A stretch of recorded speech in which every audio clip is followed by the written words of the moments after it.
كشاغوا وانين قريري نين قريرين لا لما هدلو إسلي أنو كإسكاله Soomaali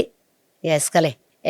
qofka bini'aadan kana markii tartanka looga bato oo qabiiladii kale oo wadankaas ku noolay asiga uu majority inuu yahay uu u malayn jiray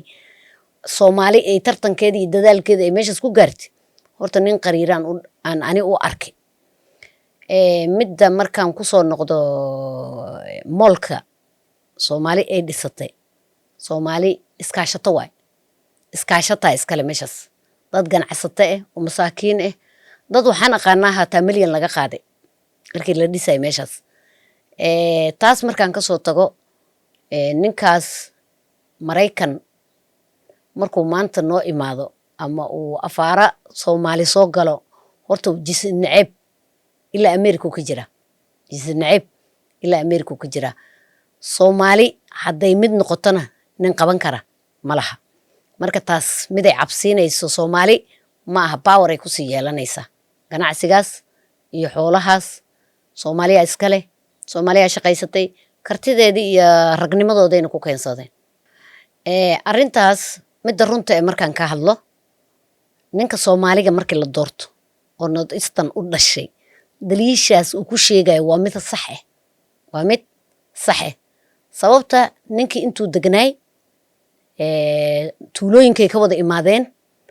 maalinta la doorto kursiga lagu fariisiyo MP-ga camal okay waxa laga rabaa national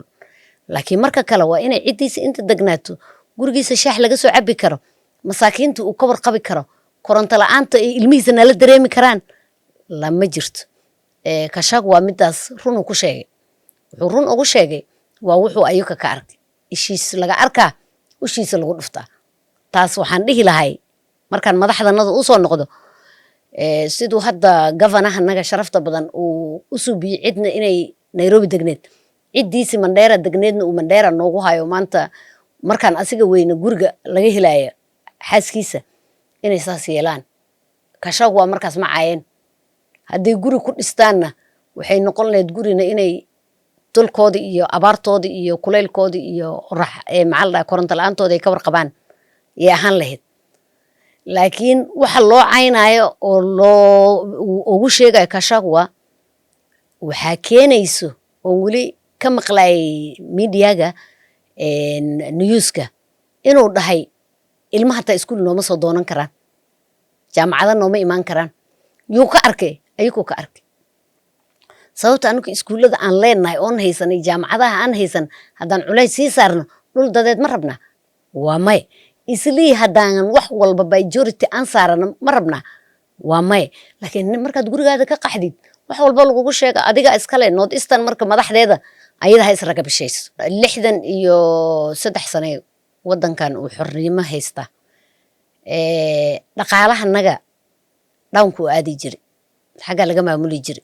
xaga markii laga maamulo balaqa noola soo tuur jiri balaqa markii noola soo tuuro iyo baahidanadana isma anfaceyn laakiin alxamdulillah ninkii qoray dastuurta iyo sharciga horta waa mahadsan oo county-yaashi hal kala gooyay yiri anaga meeshii 2013 ka bilaabato oo governor hanagi haddana senate-ganaga uu soo galay Mandera waa city hadda Mandera maanta waa city alxamdulillah wadooyinka iyo dhaqaalahana waxa noo soo gelinay waxay tahay waxa naga soo baxaya wadanka nagu yaala maanta marka in nala saaro oo noloshanadii iyo wadooyinkanagi iyo laamiga noola yeel hadda ninka macaaradnimada ku soo galaa noo kasee haddana teena to mar kalaan dhihi lahay ani